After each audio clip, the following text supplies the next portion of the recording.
Zombie apocalypse.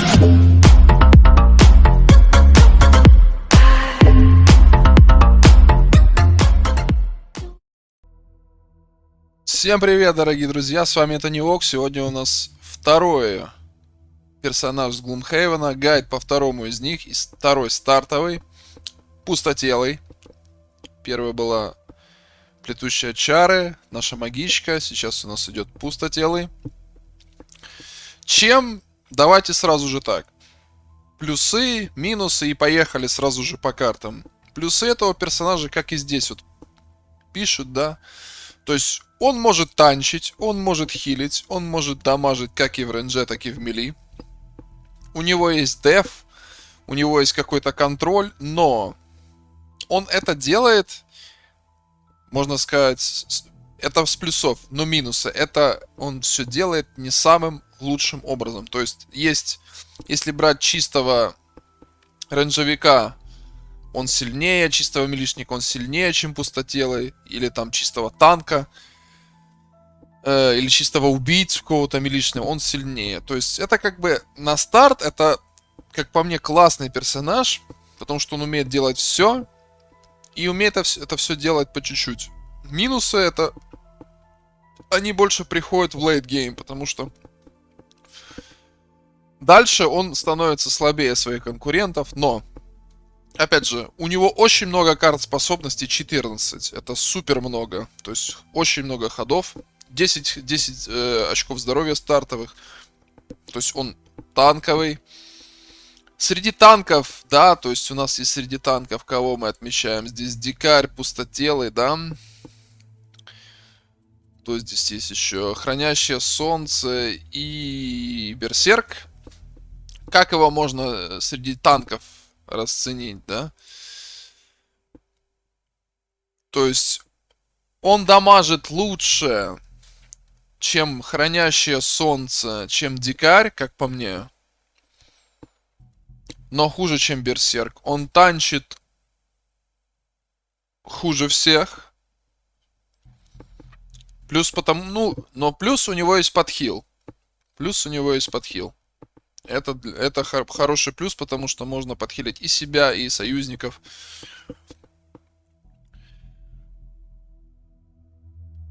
Особенностью, да, пустотелого есть такая штука, как препятствие. Если вам нужно пройти какое-нибудь подземелье, в котором очень много препятствий, в котором много каких-нибудь там препятствий, где-то ловушки, где-то препятствия. Очень хороший персонаж, потому что он очень много манипуляций с препятствиями, уничтожать их, перемещать их, дамажить ими всех вокруг препятствий. Это очень-очень может помочь. Но не в каждом подземелье, повторюсь же, есть препятствия, есть где их вообще нету, то есть он там будет не сильно полезный, либо вообще бесполезный, но где они будут и где их там много, он очень поможет. Хорош, как по мне, он очень хорош в группе 2-3 человека, то есть чем меньше врагов он себя проявляет еще лучше, чем когда 4 человека. В 4 человека там свои нюансы. Но, как говорится, и в full пати есть ему применение. Поехали по картам, сразу же смотрим. Создаем персонажа, вот такого вот красавчика. Создаем его, да. Называем его, не знаю, Валерией, допустим. Пофиг. То есть берем личный квест какой-то там.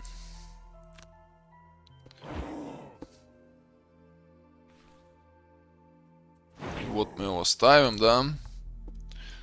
Вот мы ставим Валерия. И теперь смотрим. Сразу же открываем перки. Смотрим, что в первую очередь стоит брать. Опять же, здесь есть два у него супер крутых перка внизу. То есть игнорирование негативных эффектов предметов. Это раз. И игнорирование негативных эффектов сценария. Это может быть покажется чепухой, но на самом деле это супер крутые перки, особенно эффекты сценария, там где, допустим, у вас там каждый ход дамажит там на 2 или там на 3, или там вы начинаете с отравлений, или вы начинаете с проклятий и так далее, или вы начинаете там минус какой-то определенное количество хп. То есть, вкачав эту галочку, вы это все эффекты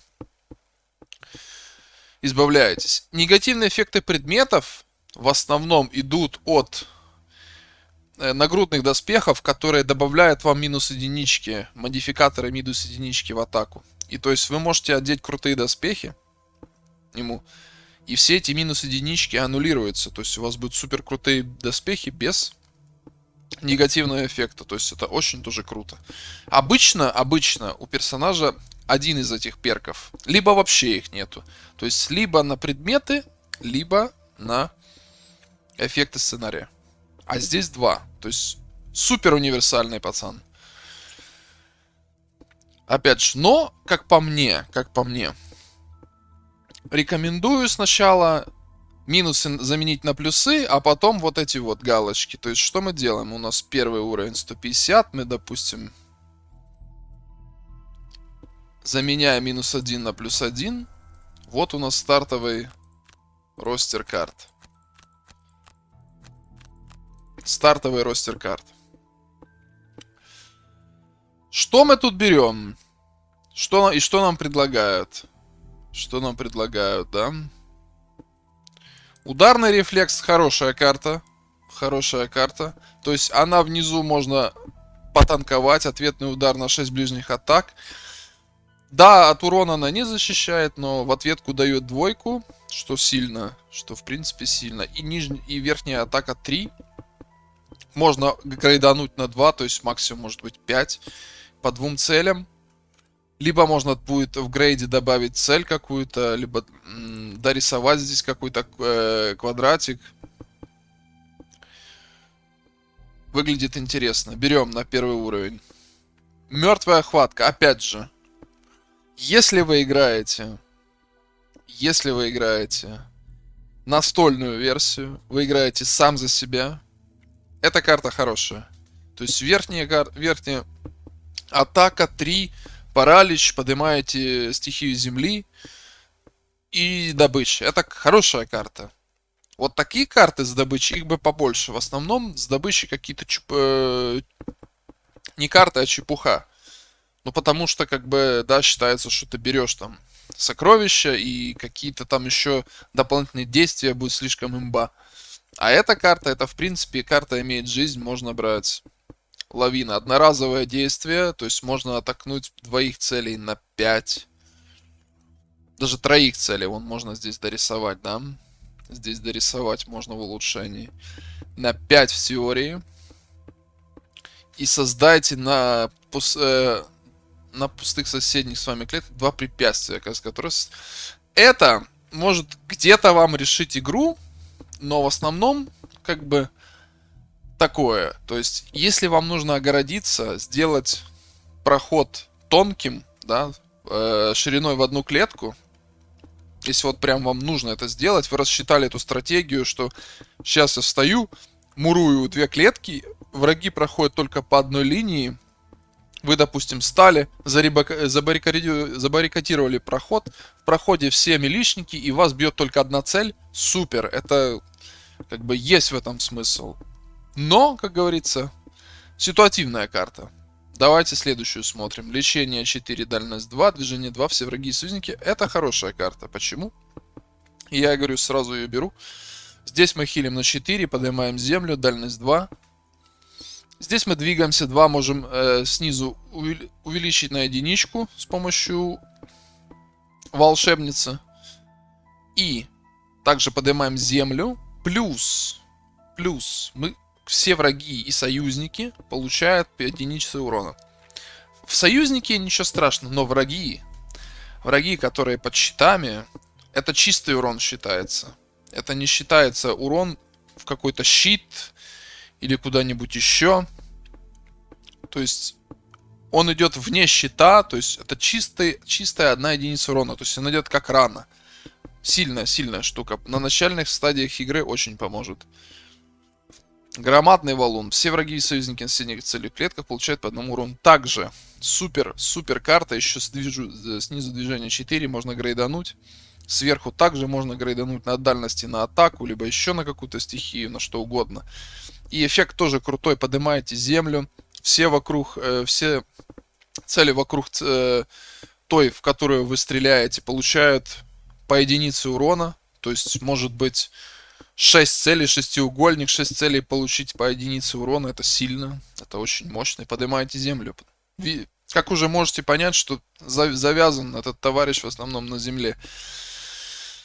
Запасные снаряды. На вас в следующих 3 дальние атаки добавить цель. Это бесполезно. Ну, не знаю, как по мне, бесполезная карта. Может быть, если в какой-то full range билд его собирать, это надо брать. Я эту карту не беру, вам не рекомендую. Скипаем.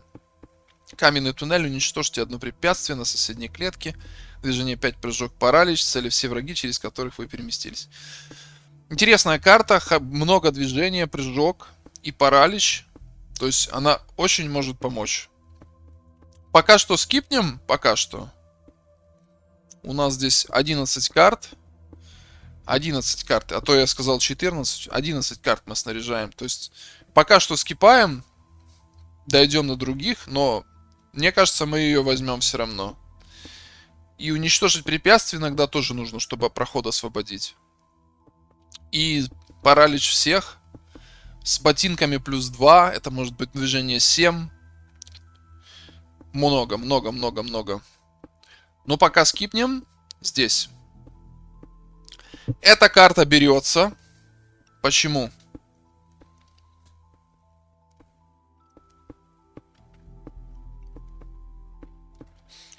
Маленькая инициатива у нее. 13. Очень 2 крутых способности. Супер дев способность. Но один минус. Вот этот щит, он не вешается на себя. Он на себя его не вешает. Так бы все было круто, если бы он еще на себя его вешал. Это было вообще имба. А так только на союзников, ну, в принципе, тоже хорошо. И здесь. И здесь это похоже на карту Берсерка. Сейчас я покажу вам ее. Вот на вот эту карту. На жгучую ненависть. Только жгучая ненависть 7 уровня, а та 1. То есть цели 3. Все враги на соседних клетках. Отменяем огонь. Все враги на соседних... в пределах 2 клеток от вас. Правильно? А здесь... то же самое. Плюс еще соседние союзники получают 2 урона. Небольшой этот сам. Downside, как говорят, да, по-английски. Downside of карты. Но все равно ее берем, потому что самая высокая... Самая низкая, точнее, инициатива. Она нужна. Кратер. Атака 3, дальность 3, оттолкнуть 2. И все враги-союзники на соседних клетках получают по 1 урону. Движение 4. Все враги-союзники на соседних клетках получают по 1 урону. Вместо этого 2 урона. Сильная карта, берем, однозначно. То есть мы можем кого-то оттолкнуть на ловушку, к примеру, да, либо еще как-то, чтобы отодвинуть там милишника какого-нибудь, который, допустим, стоит на месте и просто бьет, но бьет сильно, мы его отодвинули. Тем самым засейвили лишний урон. И нижнее движение, то есть ты 2 раза уешешь. Сначала, как ты стартуешь движение, все единицу вокруг тебя получают. И потом, когда ты приземляешься, еще можно до 2 урона всем нанести. Да, опять же, downside карты, как говорится, отрицательная часть карты, что получают и союзники. Но, как бы, в этом весь пустотелый. Грязевой смерч. Сильная, суперсильная карта. Можно грейдануть атаку. Работает по 7 целям. Атака 1. Можно грейдануть на 2, будет вообще супер смертельно. Дальность 2. И все враги в целевой области получают смятение. И еще движение снизу. То есть это очень сильная карта. Когда мы отменяем землю, просто масс смятения на такую толпу. Это супер сильно. Однозначно берем. Атака 2, дальность 5, паралич.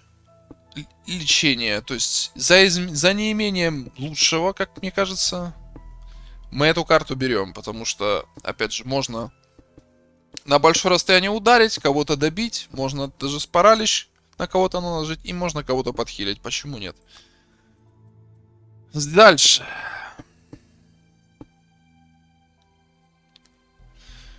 Вот эта карта. Супер сильная. Мощный ураган на первом уровне. То есть нижнее движение, верхнее движение, оно очень сильное, но одноразовое. Мы поднимаем ветер. По целевой области бьем по 3. Всех разоружаем. За каждого получаем опыт. И нижнее действие плюс 2 ко всем атакам ближнего боя. То есть хорошая комба, допустим, комбить ураган, допустим, с рефлексом, либо ураган с лавиной. Какие еще карты ближнего боя? Пока что вот такие вот. То есть ближний бой мы бафаем какую-нибудь нерасходуемую карту, типа вот эту. Да, в основном вот рефлекс. На пятерочку валить не сильно будет. Либо вот на тектонический сдвиг. На тектонический сдвиг, если бафнуть, то есть можно бафнуть ее, да? Волшебница, то это будет 4 атака. Еще плюс 2, это уже 6. Это 6 вокруг. На расстоянии, все враги на расстоянии 2 клетки, это супер мощно. Да, одноразово. Да, это одноразово плохо. Но у вас может быть Тинкер в пати, который восстановит эту карту. То есть, как бы, почему бы и нет? Тинкер в плане, это изобретатель по-русски. Дальше у нас осталось 2 карты. Буйство природы. Неплохой подхил, да, но, опять же, у нас осталось 2 карты, 2 слота. Нижняя способность добавляет к дальности. Если бы она добавляла к атаке, окей, согласен, согласен. Хорошая карта. К дальности, тем более в начале.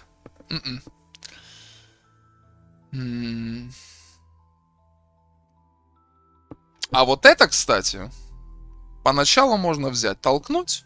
То есть толкаем на препятствие, уничтожаем и получает дополнительный урон за уничтоженное препятствие. То есть это может быть сильный удар. Берем. Дальше. У нас осталась одна карта, да? Я лавину не взял. То есть здесь мы берем либо лавину, правильно? Это мы не берем, это мы однозначно не берем. Либо каменный туннель. А здесь вот у вас есть выбор, да? Чего вам не хватает? Вам либо нужно препятствие построить, либо, может быть, уничтожить препятствие. Вот здесь вы выбираете. Я выберу пока что лавину. Вот у вас есть 10 карт, кор, как по мне, на первый уровень. Дальше выбираете, что вам важнее. Создавать препятствия, чтобы перекрыть дорогу каким-то миличным отрядом. Либо уничтожать препятствия, чтобы, допустим, наоборот, добраться до каких-то рейнджей. То есть, дело за вами. Берем пока вот это. Поехали. Поехали. Уровень 2. Что предлагают? Взрывной удар. Уничтожьте одно препятствие, находящееся на соседней клетке. Цели атака 4. Все враги на соседних с уничтоженным препятствием клетками. Интересная карта.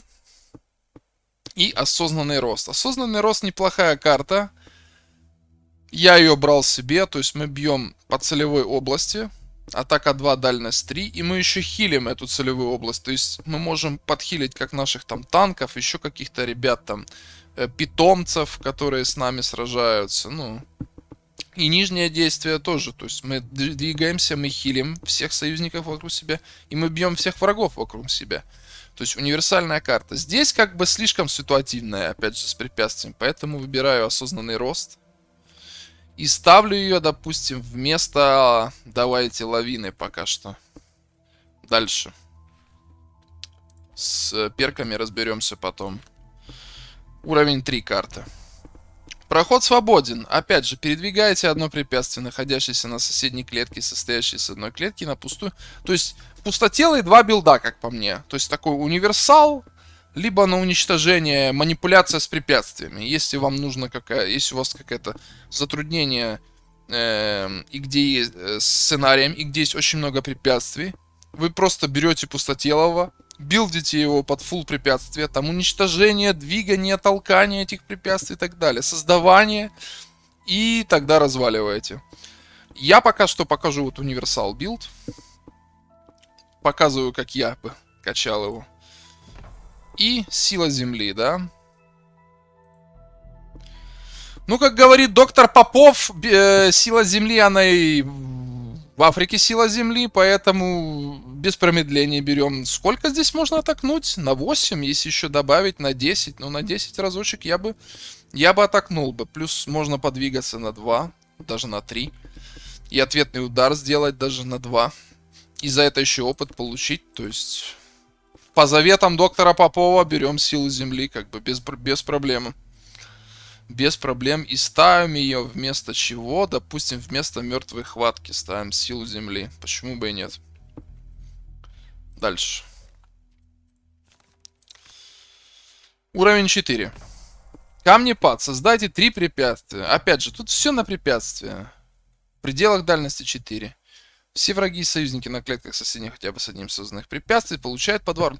Это неплохая карта. То есть ты можешь создать 3 препятствия. И вокруг враги зауешатся по 2 урона. В принципе, неплохо. 2 урона это так. Стремительное нападение. Движение 1, атака 4, ответный удар 3, ответный удар на себя, дальность 3. Хорошая тоже карта. С верхним движением можно подвигаться даже на 2, атакнуть на 5. Ответный удар на 4 снизу. Очень много, очень много. И хорошая инициатива. Камнепад тоже неплохая карта. И движение есть снизу. 6.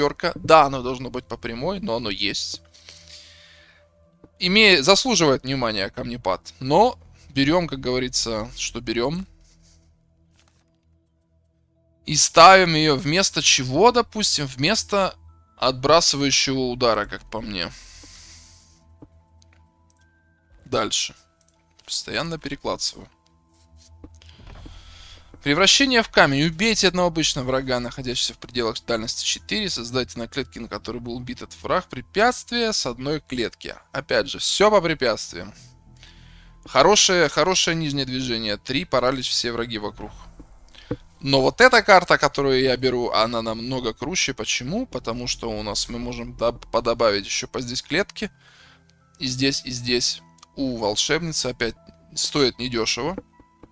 Но вместе с мощным ударом вот это забрасывание камнями просто мощнейское комбо. Оно еще со сметаной, да, я ее смятением называю сметаной. Очень много урона. И во время действия следующих ваших 4 ближних атак, когда это возможно, уничтожьте препятствия на соседней клетке, чтобы добавить. Тоже где-то можно ситуативно бафнуть, где много препятствий, уничтожаете, добавляете плюс 3 к атаке. Карта актуальная, супер. Если будет какой-то босс рядом с препятствием, можно и вниз нажать. Если там будет препятствие, добавить плюс 3 на босса, то, что надо. Разлетиться вдребезги. Забрасывание камнями. И ставим его, допустим, вместо,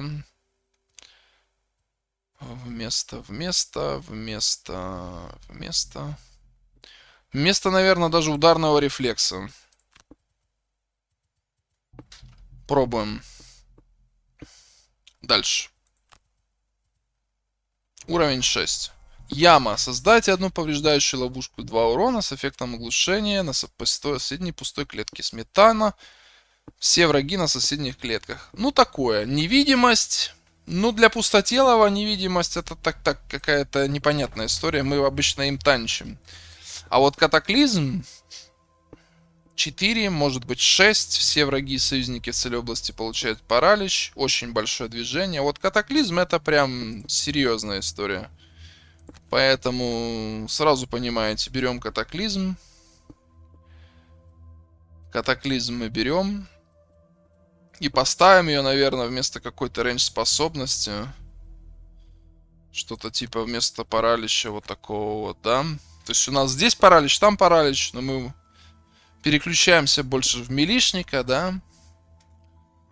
Покамись. Так, метеор. Создайте одно треугольное препятствие, состоящее из 3 клеток на пустых клетках в пределах дальности 3. Атака 4, паралич. Цели все враги на соседних Опять же,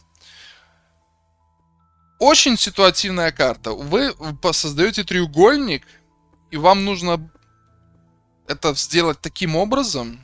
Это одноразовая история. Что вокруг этого треугольника будет куча врагов, и тогда да, тогда это супер.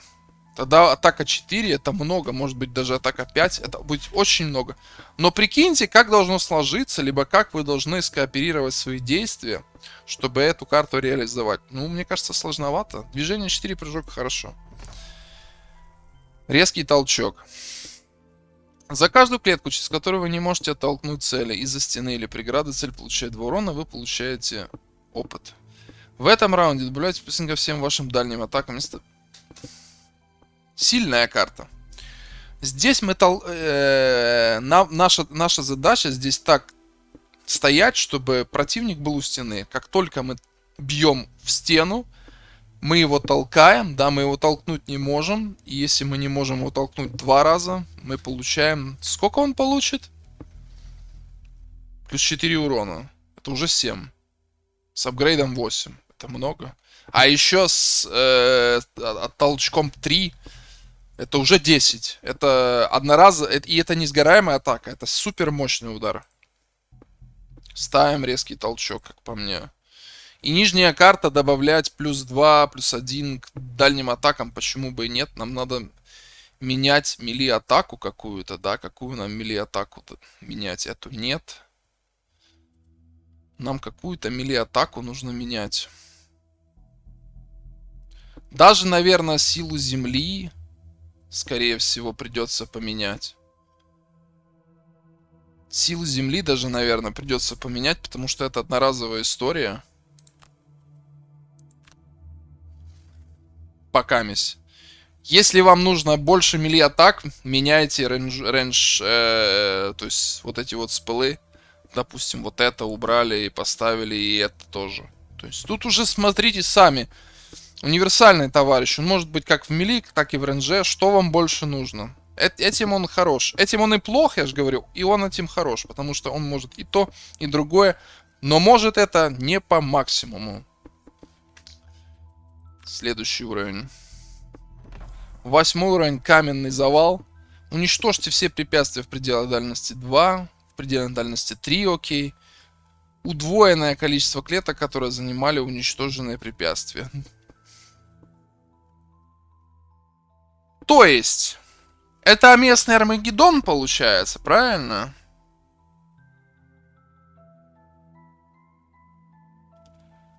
Это должен быть местный Армагеддон.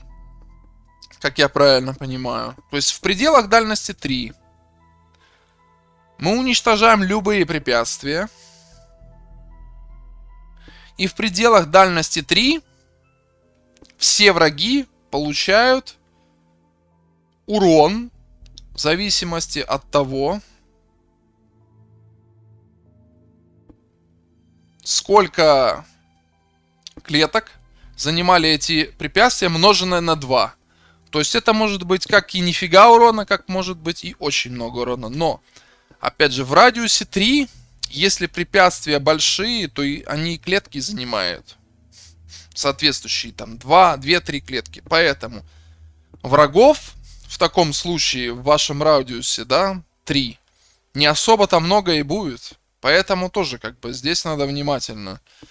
Движение должно закончиться на клетке, соседней с препятствиями. Так, и здесь движение 2, атака 5. В начале следующих 5 ходов выполнение действия лечения 2, дальность 2. А вот эта карта мне больше нравится. Вот эту карту мы поменяем на вот эту карту однозначно. То есть мы подхиливаем народ, подхиливаем себя. Бежим быстрее, бьем сильнее. Мне нравится больше она, чем вот эта карта. Да, та карта перспективнее на урон, опять же, но представьте себе такую ситуацию, как ее можно реализовать, и это не сильно так и просто. Я же говорю, если вам нужны пройти сценарий с многими препятствиями, где их очень много, где позволяет это, говорю, ландшафт и так далее. То есть вперед пустотелый, как говорится, ваш выбор, это будет лучший пик там. Но если их там нету, я не советую. А создавать их, потом их как-то двигать туда-сюда, это очень геморная история. Вы слишком много ходов под это потратите. И вы ж никогда не знаете, что делать будут враги. Если бы вы всегда знали, что будут делать враги наперед, тогда да, тогда можно подстроиться. Но не в этом случае. И смотрим 9 уровень. Слепое уничтожение. Атака 4, дальность 4. Все враги и союзники на соседних в целью клетках получают урон, равный урону, который получила цель. А вот это уже имба. Движение 4. Все враги и союзники на клетках соседних с любыми клетками, на которые вы передвигаетесь во время этого движения, получают по 2 урона. Но это супер сильная карта.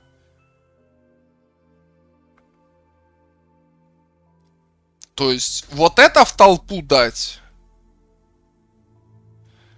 Это мощно. Вот это мощно. Смотрим, вторая карта. Стереть в порошок. Атака 3, толчок 2.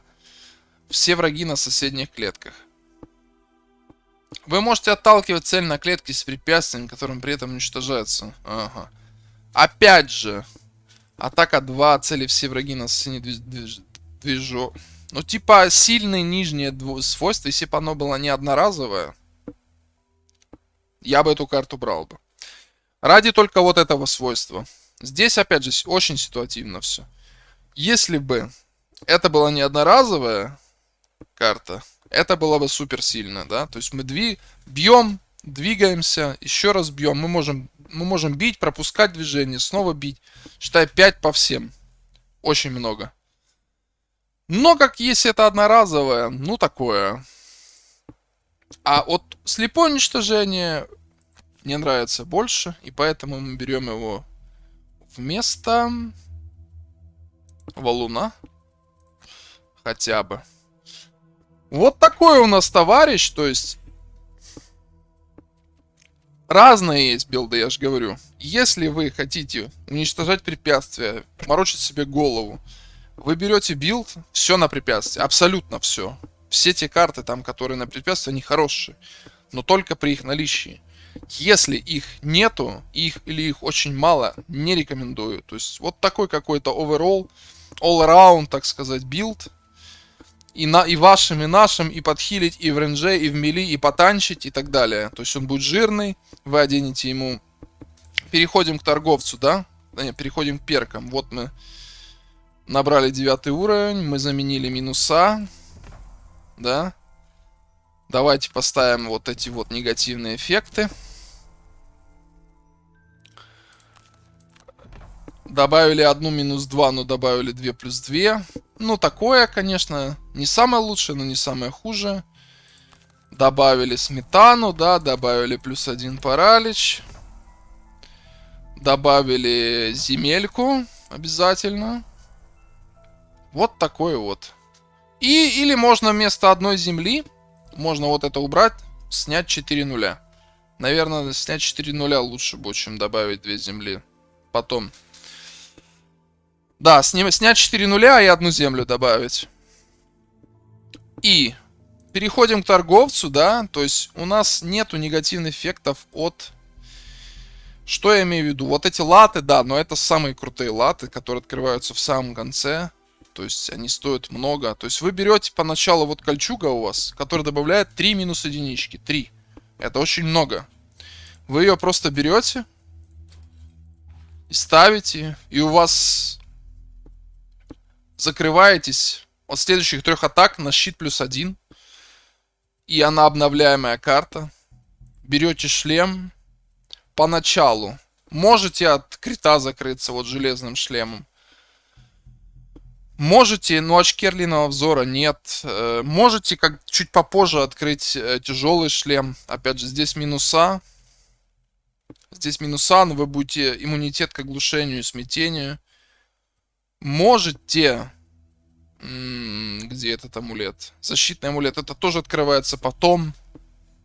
Если вы супер танк, вот это один из лучших вообще айтемов в игре, который не дает вам невосприимчивость к отравлению грани. Очень много врагов, особенно там слизнюки, змеи, там все всякая чепуха, которая накладывает отравление. И это очень геморройно, потому что вы не можете похилиться, вас не может похилить союзник, вам надо как-то снять отравление каким-то долгим отдыхом, потратить банку, либо потратить какую-то хилку, потом, чтобы вас хилить. То есть очень ценная фигня. Допустим, купили защитный амулет, но это так, я же говорю, это если вы танчите. Если вы не танчите, берете, допустим, амулет жизни поначалу, либо амулет от крита, либо кольчужный капюшон, допустим, то есть такое.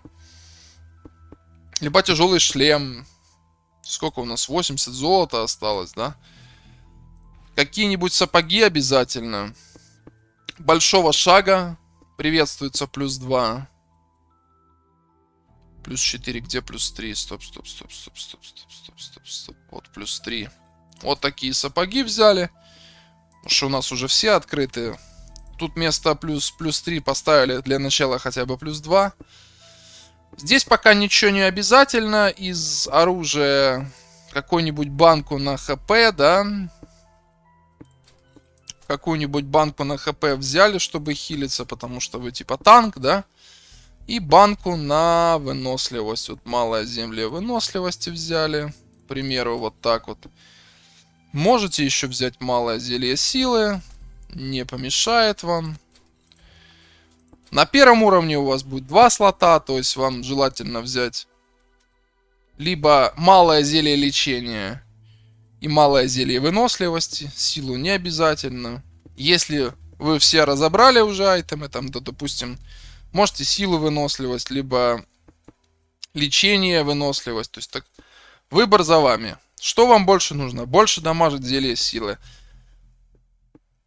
Зелье выносливости на любом персонаже супер сильно. То есть вы возвращаете одну карту в конце и как бы продлеваете жизнь своему персонажу. Вне зависимости ни от каких условий и так далее. То есть зелье выносливости на любом персонаже это самое сильное зелье. Как бы. Зелье лечения, если вы танк, вам тоже как бы приветствуется, потому что вы лезете вперед, вы получаете урон. Хочется, чтобы вы быстро не откинулись, чтобы защитить ваш отряд. Вот такая вот история. Я не знаю, понравилась вам или нет. Пишите в комментариях. Про что еще рассказать. Следующий класс. Кто у нас остался? У нас осталось Брут. У нас осталось из стартовых у нас осталась Повелительница Разума. У нас остался Варвар, Брут. У нас остался Изобретатель. И остался у нас кто? Плутовка. То есть Плутовка, Изобретатель, Дикарь, Крадущий разум. Вот такие у нас 4 персонажа. Это у нас был, еще раз говорю, Пустотелый. Классный персонаж, особенно для начала игры. Он для вас очень много вещей сделает. Потом вы его поменяете на какого-нибудь лучшего танка или лучшего дамагера. Но в начале он вам супер сильно поможет. Мне он в этом плане очень нравится. Вот такой вот гайд, вот такой вот небольшой левелинг гайд, так сказать, с 1 до 9. Подписывайтесь, опять же, на YouTube, Instagram, Telegram, Twitch. Все ссылочки в описании. Лайки, дизлайки, комментарии. Все прочитаю. Все, какие вопросы по игре спрашивайте. На все попытаюсь ответить, если знаю. Ну, скорее всего, знаю. Может быть, конечно, не все. Но большинство, наверное, знаю. Отвечу. Поэтому не стесняйтесь, задавайте. С вами был Атанио, как обычно от себя. Желаю вам уже в новом году хорошего настроения, добра, здоровья, счастья. И, как говорится, берегите себя. До скорых встреч. С вами был Атаниок. Пока.